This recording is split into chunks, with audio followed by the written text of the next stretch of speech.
Today, I'm going to show you what a Thai massage stick is, and then I'm going to share with you 5 instant tips that you can use to give an amazing massage that's going to help save your thumbs, and that's true whether you're massaging yourself, whether you're massaging your clients, or your loved ones. Just before I do that, please take a moment, subscribe to this channel, and hit the bell so that you get notifications every time I post a new video. I've been using a Thai massage stick for almost 20 years. I use it when I give massages to my clients and to my family, but also very much to myself. And it is to the point now where I pretty much always have a Thai massage stick within reach wherever I am. When I'm working at my desk, there's one on my desk.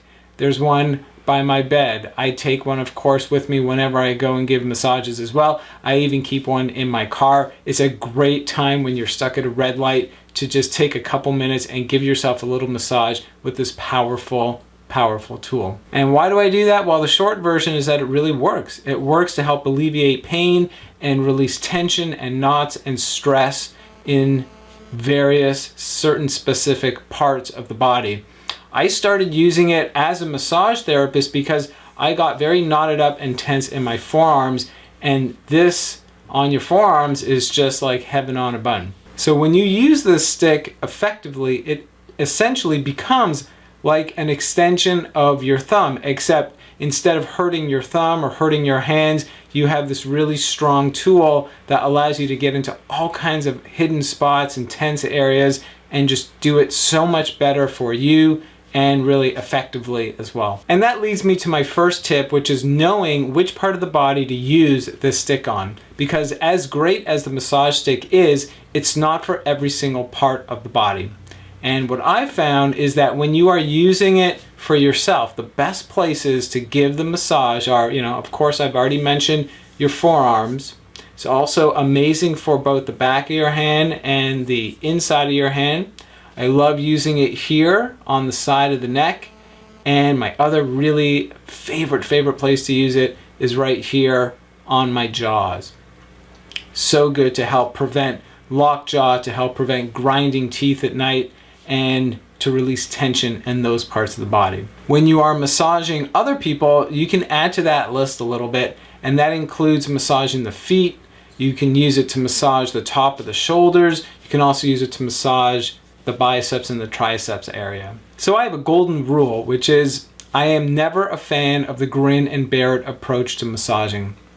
If you ever have to force, if you ever have to work hard, if it ever feels like it's just too much work for your body, then it's always best to leave it out. So those are the parts of the body that I think are best suited on yourself and on others to help really honor that golden rule. Now you may find you have different experiences, and you should honor and listen to your body as your first teacher as well. Second tip I want to share with you is actually how to hold the stick. So I want to bring it a little bit closer, and you can see that the stick, let's take a look at this stick for a second. It has a wider side and it has a narrow side. It also has these grooves on it.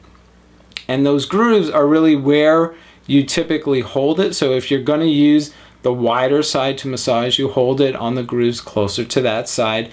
And a really important thing is just, what I like to do is hold it with as little force as possible. So I put it between my thumb and my forefinger, and I don't squeeze it, I don't tighten it, I just gently and comfortably hold it. And that's really important, because if you squeeze too tight, again, you're going to be using your thumb, you're going to be using your fingers more than you need to. So hold it pretty lightly, pretty gently. As I mentioned, on one side it's a little wider, it's round on both sides, but you have a wider side and you have a more narrow side. So typically I use the wider side to begin my massage and the more narrow side to go a little bit deeper into those spots. And that's actually what leads me to my third tip, which is all about easing in.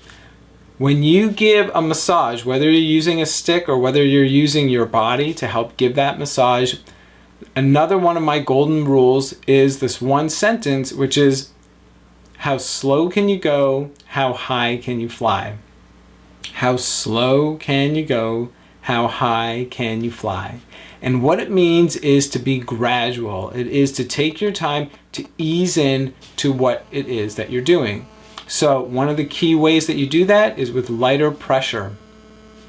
Staying closer to the surface, for example, when you're using the stick to begin with before you press more deeply into the muscles. That would be an example of lighter pressure. Another way that you can have lighter pressure is to have more circular movements closer to the surface before you press and sink in and go more deeply into deeper parts of the muscles. So, a couple of key tips here as far as easing in goes. Start with the lighter pressure. Start closer to the surface before you go into deeper tissues, and start with more circular movements before you have more pointed and deep pressure with it. All right, now this fourth tip is what helps you to get leverage when you use the stick, so that again, you're reducing the work of your hands, you're reducing the work of your thumbs, and in this case, I guess you're even reducing the work of your stick, which is you want to rock your body. And so a third golden rule to giving massage, again, for yourself or to others, is rock first, touch second. So even if you are using a stick, this is your point of touch. It's with the stick. And so when you rock first, what it literally means is that you move your body, you engage your core before you make contact with whatever it is that you're massaging. So if you want to massage your jaw, for example, then you rock. You rock with your body and you give that maybe a circular movement, that light circular movement to help sink in. And so what that again is doing is engaging other parts of your body to help support your hand, which is of course holding the stick. So in this way, it's a full body movement, and that is exactly what we want. The more you rock your body, the more you ease in, then the better the experience is going to be. Again, whether you're the person who's getting the massage because you're massaging yourself or because you're massaging somebody else. My last tip is that when you are using the stick on yourself, I want you to stay close. And when you are using the stick to massage someone else, I want you to move back. So what does it mean to stay close? Well, I mentioned off the top that one of my favorite places to massage is my forearm. And so if I want to use my body really wisely while I use this stick, I don't want to have my forearm out here. My favorite way to use the stick on my forearm would actually be to put it right next to my body. And then similarly, when I'm holding the stick, I don't want to have the stick out here. I want to keep my arm that is holding the stick glued into my body. So if I bend my elbow and I keep my arm connected to my body and I do that rocking motion, again, what that means is that my arm is supported by my whole body. So it's another way to accentuate how you use your whole body to help you give the massage. If your arm is out here when you're doing it on yourself, then all these short muscles in your pec area, in your arm area, in your armpit area, all of it is going to have to clench and tighten and work really hard to do the massage. If you keep your arm in tight to your body and then you give the massage, then again you're using your whole body. And that would be true whether you're keeping, for example, that arm on your body, or you decide that you prefer to put that arm on the desk when you're giving the massage to yourself, or you put your hand on a bed or whatever it may be, is that you want to set it up so that your arm is in tight to your body when you're using the stick. So it would look something like this. If I'm massaging my forearm, I'll put it on my body, I'll put my other arm on my body, I'm going to rock forward and start to make circles. My grip is light. It's easy. I rock in, I sink in, and I make those circles. And I already start to feel tension breaking up. I found a really good spot. And so now as I find a good spot, maybe here's a bonus tip. Hang out in that spot. Spend more time there. Start with that light pressure. Rock in a little bit more if you want to go a little bit more deeply. And then, towards the end of my time in this spot, you can see I'm not circling the stick anymore. I'm rocking forward and letting the stick just kind of sink in. And so this is how we put it all together. I started with the bigger side of the stick, and then if I want to go a little more deeply or more precisely, I'll use the other side of the stick. And even when I start with the other side of the stick, I like to do the circles again, because I'm going to pick up some new points and I'm going to pick up some new experience from what this feels like. So I want to ease in, take a little step back to help me step forward. And so that is really how you do it. And that's how you do it if you are doing it on yourself. When you're massaging it on someone else. So let's imagine this bolster is on someone else. And let's say this is their bicep. So in this case, I actually have the exact opposite approach, where my arms are pretty straight. I come close enough that I can make contact, but far enough that I can have that nice rocking motion with arms straight to help sink in. And so in this way, I can get into those biceps, I can get into those feet, I can get into all the same places on someone else by actually moving a little bit farther back. So when I'm working on someone else, arms straight, and I rock first, and I make contact. And when I work on myself, arm bent, keep it in close to your body. And the last thing I want to mention is something I hear from a lot of students of mine, is that when they first use the stick, it feels awkward. And of course, I think that makes a lot of sense, because we don't have the same tactile sensation in a stick as we do with our hands. But with practice, you can develop the same kind of sensitivity with the stick as you have with your fingers. All you need to do is have some repetition. And so again, if you are planning to use this stick to help massage someone else, my advice is start first on yourself.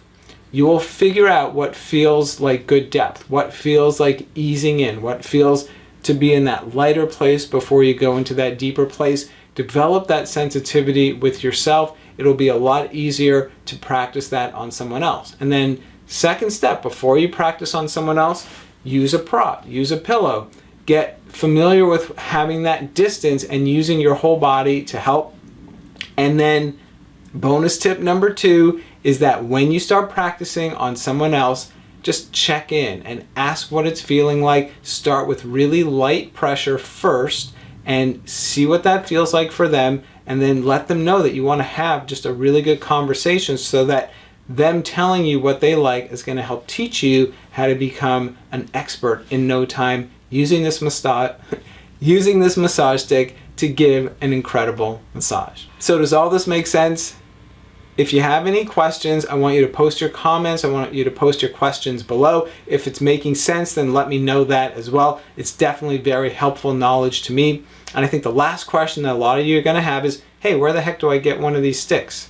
And also, how much do they cost? Well, of course, depending on when you're watching this, I don't know how much it's going to cost, but I can tell you that they are very, very affordable and that they last forever. In fact, typically you can get a package of sticks for $10 or less. And that's why I even give them out a lot to my clients. I love for them to use them as well. I teach them how to use it all the time, and it's become just such a favorite for so many people. So I'm going to post this link down below, and this is a link that's going to help you to get your own massage sticks on Amazon. Now, if you want any more guidance in how to use this stick, well then, I want to tell you about Transformational Thai Massage.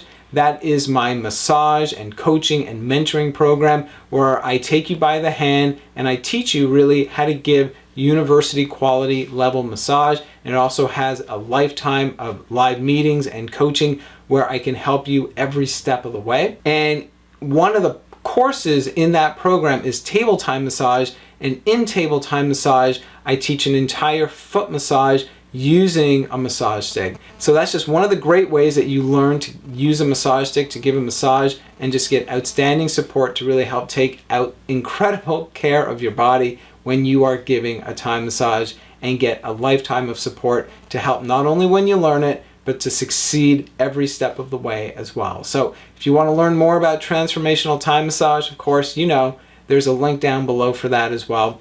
And there's this page that explains it, and then the next step is to book a call so that we can have a one-on-one meeting and you can learn more about it. I want to thank you again for taking good care of your body, for saving your thumbs. Your thumbs are going to thank you, and your body's going to thank you as well. In fact, This is not the first video I'm making about using a massage stick. One of my favorites is this one right here, because this stick literally saved me over $4,000 in dental bills when I had some really intense dental pain. So it may seem like a really simple stick, but it's incredibly powerful, and I know that it can help you too. Please check that video out as well, and just keep on massaging, and we'll talk to you real soon.